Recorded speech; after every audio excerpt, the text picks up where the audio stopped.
I think the modern journalist is downright lazy compared with the old one. It was fun. Yeah. It was exciting. It was adventurous. You met so many interesting people. And nowadays they do just clamps it on the telephone and they just ask some questions. I went in to see some old friends of the Sun in Canary Wharf. Never again. They all sit in front of computers like nobody speaks. My greatest difficulty was getting priorities right. It's a funny thing to say that, but you never knew quite whom to please. You either satisfy your own conscience, your editor, or the club you were reporting about. You could never satisfy everybody. There's no such thing as honesty. No. Is there? Yes. Yes. Yes, he said. Because he belonged to the old school. Well, don't you? No. You see, these people who work in Fleet Street have the advantage of us foreigners, didn't they, Clem? I don't think they did. I think the provincial people were the salt of the earth. You said it. I said it and I stick to it. And I thought it. We're quits.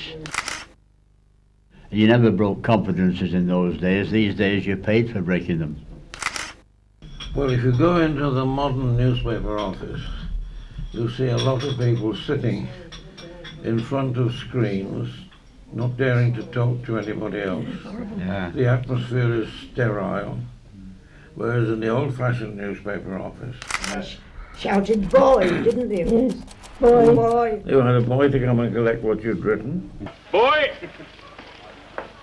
I think one of the biggest losses in newspapers today, from what I can see, is the absence of readers. When I say readers, is one man reading from the actual copy and another one making up what alterations are necessary in a galley proof. They don't do that anymore. That's why there's so many mistakes in the paper. Could I just give you one example of what I meant, if Clem doesn't mind? Not at all. The England and Lancashire cricketer called Alan Wharton.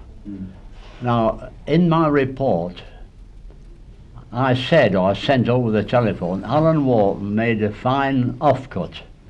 That which is all right. But in the papers bill, Alan Wharton made a fine offcut and fetched a good price in Skipton Market. Got mixed up with a meat stall, hadn't they? He never forgave me for that.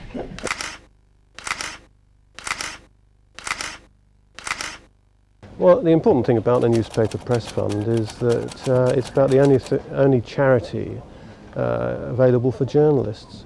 Journalists very often have a need of a charity, particularly in days like today when job security is a bit iffy, to say the least. I benefit from the fact that I'm living in this very nice place, this very nice flat here at Ribblesdale in Dorking. We don't have any worry at all. If I was living in my own house, I would have to worry about decorating and repairs and this, that and the other. Whereas with the Newspaper Press Fund, they've taken all that responsibility is taken from us. And as you grow older, you just don't want that responsibility. So my wife and I are very, very glad that we don't have it. When my wife died, I had to give up my flat because I couldn't look after myself, you see, and they wanted to put me in social services. Well, you know what that means, the kiss of death. And then I seem to have had some vague remembers about the Newspaper Press Fund, and you come down here and look at this. Another paradise. I mean, nowhere on earth could you find anywhere better than this. The food's good, you're well looked after. Like as I told somebody the other day, even in the Garden of Eden there was a serpent, but you can't win them all. Here we are at the bottom end of Fleet Street junction with Ludgate Circus, facing Ludgate House. One of the interesting things about it is that the original offices of the Newspaper Press Fund were in this very building, which to date has not been altered. I notice now the scaffolding is going up here as it is has been all the way along on Fleet Street. Well, at first I was sort of thrilled to be walking down Fleet Street, but then I became a little despondent because to see all the old places had gone. Fleet Street, situated in the heart of London, where news is broadcast to the world, a street of contrasts, where old buildings hallowed by history jostle with the architectural giants of the modern newspaper world. Buildings which calm and dignified from the outside, a very hive of industry within. Buildings dedicated to the unflagging service of the public ever hungry for news, news, news.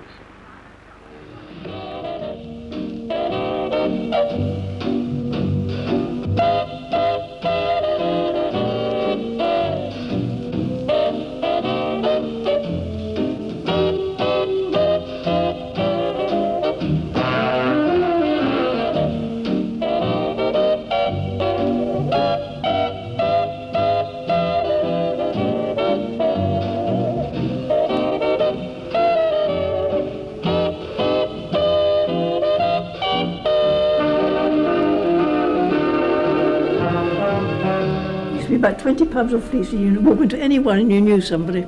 It used to be a homely village. There was a very good feeling of camaraderie. I cried my eyes out when I walked down Fleet Street last time. As we walk up Fleet Street, here we are, almost opposite the old Daily Express building. On my right is the Old Bell Tavern, one of the favourite haunts of many Fleet Street journalists.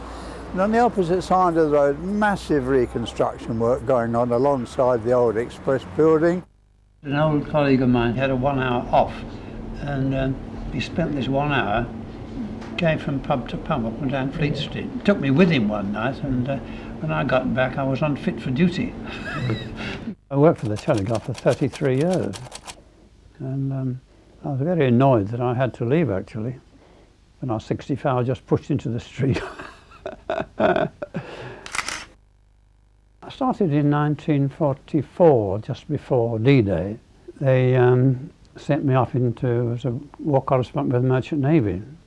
They sent me to Arnhem, and the news editor said, "It's what Easy Towns," and said, "She'll be back in 4 hours." Instead of being back in 4 hours, I was back in 4 days, because I was shot out of the sky, and rather frightening actually. The first time I've been in an aeroplane, it's on fire, and you're told to jump out through a hole about the size of that carpet. And I must say, there are 9 other men in the aeroplane. They're all very noble young fellows, because they pushed me out first. Looked after me. It was 5 o'clock on a lovely sunny September afternoon. The thought crossed my mind as I went down. 5 o'clock. The pub was opening now, and I won't be there. And I hit the ground, and a lot of Dutch people running around all excitedly helped me off with my parachute, and they thought I was a paratrooper, and they said, "Where are your arms?" And I said, "It's my pencil nip." And they said, "Oh, my God." That's all you've got. It was much more free and easy in the older days, and I suppose it was a form of anarchy in a way, that we weren't actually at our desks for the full 8 hours of our shift, maybe. We're normally not far away. We're normally in the pub next door, actually. We're approaching the oldest pub in Fleet Street, which is the Cheshire Cheese. Here we are, just to the entrance to Bolt Court. And I think we might even just take a little pop in there and just see whether it's changed over the years. I doubt very much. Here we go in. There we are. There. Oh my goodness me. Well. There we are. Well, this place hasn't changed, has it, much? No, it must be 30 years since I was in here last.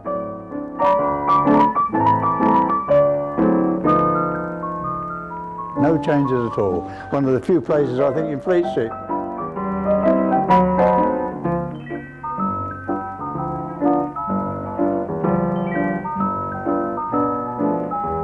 I applied for a job in Manchester, and I joined Manchester in 1947 on the Manchester Evening Chronicle at 15 guineas a week. And the first question they asked me when I got there was, "Do you drink, Mr. Todd?" I said, "No." I said, "Well, you're going to find life very hard." And by God, it was. I had more stabs in my back in that first few years than I've ever had in my life. One fellow got up in the press box and he just looked round and he looked at me and said, "I'll give this fellow 6 months." And he's dead now and I'm still there. Well, I started off as a reporter, then I was a feature writer, and then I ended up as an agony aunt. The editor came to me and he said, "I want you to be an agony aunt." I said, "I don't want to be an agony aunt, because I like being a reporter and being out and about, you see." So he said, "Everybody in this office comes to tell you their troubles," and he says, "You always keep their confidence." And he said, "I've told you all mine, you've kept my confidence." I think you should become so he made me, you know. So I started my first piece and I said, I think women can always go and tell a girlfriend anything they like, you know. They're not shy about each other, but no man's ever going to go to a friend of his and say, oh, I can't go do that. So I started off my piece saying, I think all women can talk to their friends, but men, if you've got any troubles, write to me. And I had more letters from men than I ever did from women. The old one-to-one idea where you knew the people you were writing about, you knew the community, you knew what was going on and all the rest of it. In this country, in 15 or 20 years' time, the black man will have the whip hand over the white man. What we covered, our stories, didn't cause any problems. What we covered were the problems themselves. He was my MP.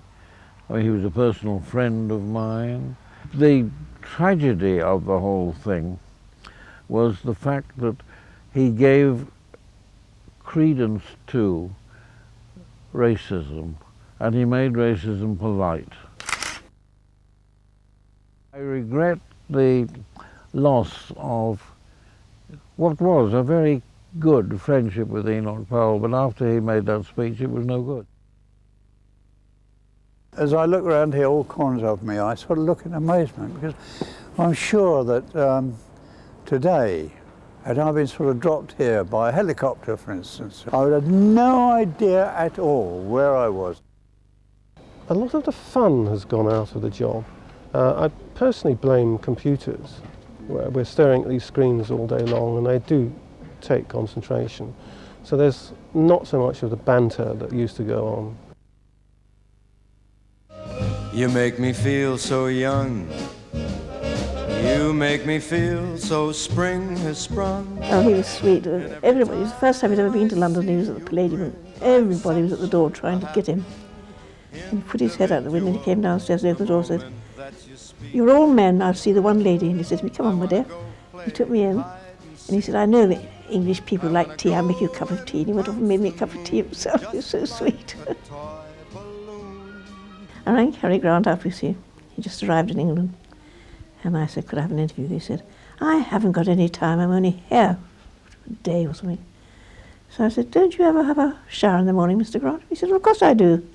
I said, "Right, I'll come and interview you in the shower." He said, "For your bloody cheek you can." When I got there, he didn't interview me in the shower.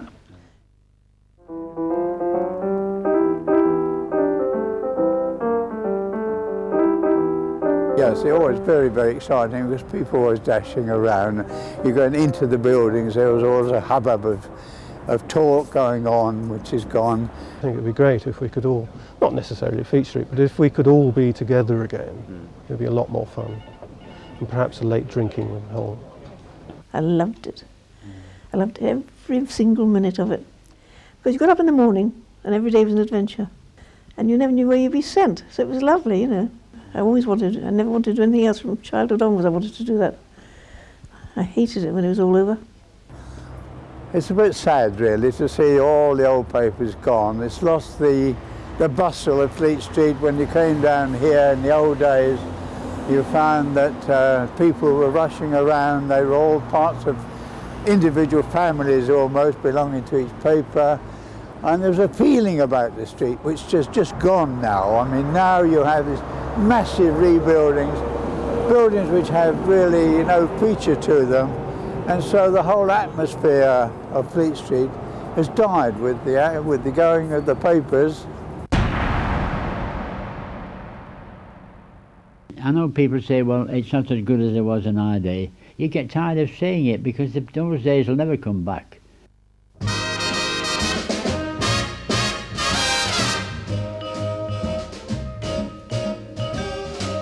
You make me feel so young. You make me feel so spring has sprung. And every time I see you grin, I'm such a happy individual. The moment that you speak, I wanna go play hide and seek. I wanna go and bounce the moon just like a toy balloon. You and I are just like a couple of tots running across a meadow, picking up lots of forget-me-nots. You make me feel so young. You make me feel there are songs to be sung, bells to be rung, and a wonderful fling to be flung. And even when I'm old and gray, I'm gonna feel the way I do today, 'cause you make me feel so young.